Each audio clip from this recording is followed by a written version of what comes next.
Discernement pour tous. Quelques astuces qu'il faut savoir pour réussir ton projet de vie.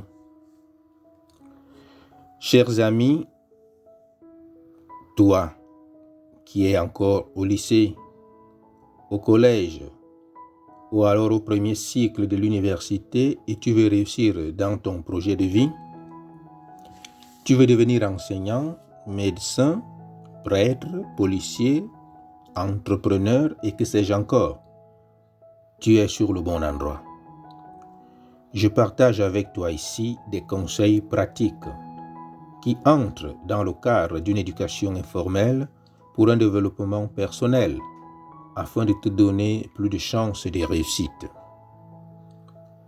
Eh bien, ce que je voudrais partager avec toi n'est écrit nulle part. C'est le fruit des expériences vécues directement ou indirectement. C'est aussi le fruit des inquiétudes des jeunes qui aspirent à donner sens à leur vie. Et si je te les partage aujourd'hui, c'est parce que j'ai constaté qu'il y a un besoin de formation socio-humaine en amont, à travers les différents accompagnements que j'effectue auprès des jeunes. Pour réussir dans la vie, les connaissances scolaires ne suffisent pas. En particulier pour toi qui aspires à entrer dans la vie religieuse, il y a des choses que tu dois apprendre avant de t'engager. Tu dois savoir qu'une fois entré au couvent, beaucoup de choses changent. Tant que tu es encore en famille, on peut dire que tu es le seul maître et juge de tes actions. Mais une fois en communauté, quelle que soit l'étape, aspirant, postulant ou jeune prophète, tu seras soumis à une discipline. Il y a un horaire à suivre strictement. Tu auras plusieurs personnes qui vont t'accompagner et te former et un rapport sera rédigé en fin d'année ou en fin de formation. La formation a commencé et il faut être performant. On pourrait dire qu'une fois intégré la vie religieuse, tu n'as presque plus droit à l'erreur. Je caricature un peu, mais la vérité est que selon la gravité de l'erreur, tu seras disqualifié ou pas. Alors, ceux qui s'en tirent bien continuent leur formation. Mais ceux qui ne s'en sortent pas, le plus souvent, sont priés de rentrer chez eux. Et la plupart du temps, ceux qui rentrent chez eux s'en vont tout tristes. La déception s'installe dans leur cœur, chez eux à la maison, et le malheureux candidat a le sentiment d'avoir manqué l'unique train de sa vie. Alors, on prend du temps pour s'y remettre et pour une insertion sociale, le plus souvent très compliquée. Parfois, on traîne cet échec toute sa vie et cela se transforme en un traumatisme qui ne dit pas son nom. Certains vont même souvent jusqu'à fonder leurs propres églises pour essayer de réaliser leurs désirs. Il y a des cas où le candidat, contre toute attente, décide de rentrer chez lui parce qu'il estime que ce n'est pas son chemin. Là aussi, en général, ça se passe avec beaucoup de tristesse. La famille ne comprend pas, les amis non plus. Ils sont déçus et même les formateurs se posent des questions. Le candidat lui-même est triste. Il a l'impression d'avoir trahi la confiance de ses parents, de ses formateurs et même de ses camarades.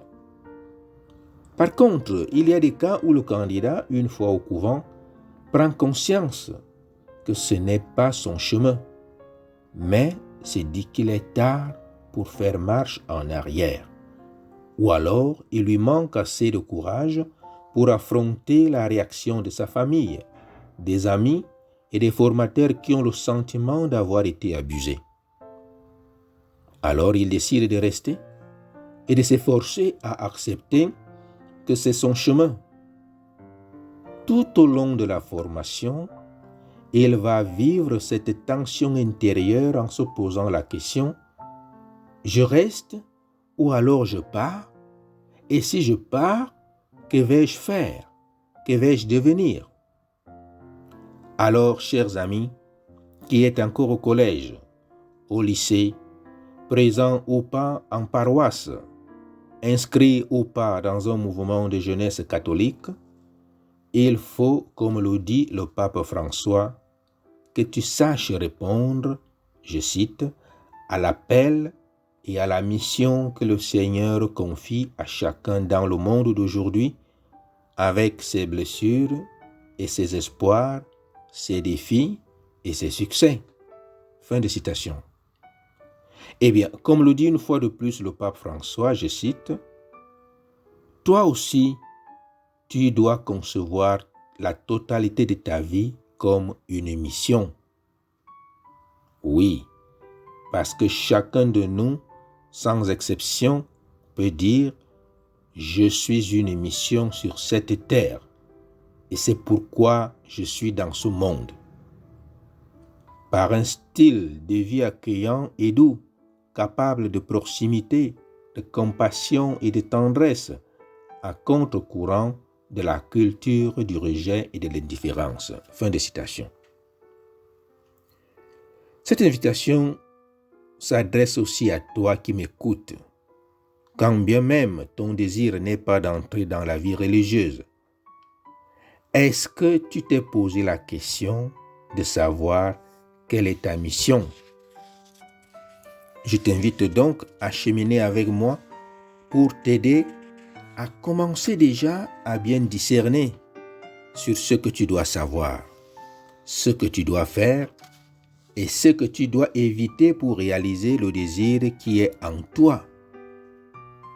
Oui, c'est cela, le discernement.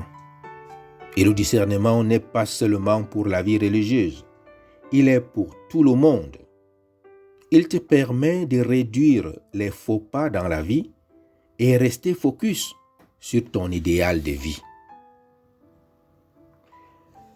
Et pour terminer, chers amis, prions ensemble. Oui, il faut confier notre désir au Seigneur. Prions. Ô Jésus, divin pasteur des âmes, qui a appelé les apôtres à être des pêcheurs d'hommes, attire de nouveau à toi les âmes ardentes et généreuses des jeunes, pour en faire tes disciples et tes ministres. Fais-les participer à ta soif de rédemption universelle. Ouvre-leur les horizons du monde entier, afin que, répondant à ton appel, ils prolongent ta mission ici-bas, construisent l'Église et soient celle de la terre, lumière du monde. Et que la Vierge Marie t'accompagne, toi qui m'écoutes. Amen. Eh bien, voilà, chers jeunes, je suis Padre Angelbert, c'est ma chaîne YouTube Discernement pour tous. Chaque semaine, les mercredis, tu auras une astuce qui portera sur un conseil pratique. Alors abonne-toi, pose des questions, fais des commentaires et partage la vidéo autour de toi, à tes amis. Tu sais, un petit conseil dans la vie peut toujours être utile. À très bientôt.